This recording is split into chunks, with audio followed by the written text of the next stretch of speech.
In this video, I'm going to show you how to journal trades on TradingView. So to do this, you can actually do it directly on your chart. Now, the key method over here is going to be idea publishing, okay? So let me show you how to do this.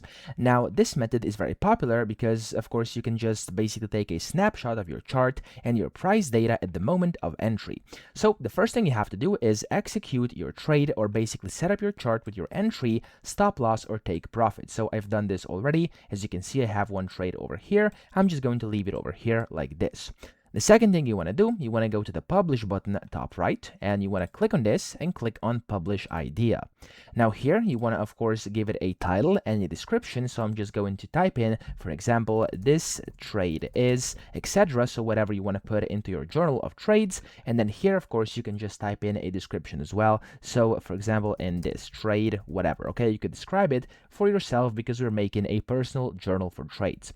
So whenever you do that, click on the continue button, and this here is crucial. By default, the privacy settings are going to be public, and while you can do this, you can of course also set them to private if you want them to simply only appear in your account, and you can of course use this to journal your trades. So you can click on private over here, select your type, investment strategy, and then the category as well, and whenever you've done that, click on publish private idea, and there we go, your private idea is going to be published, and it's going to open up like this. And now if I actually want to find these, I can go to the top left, my profile icon, click on it, hover over my name, and click on your profile.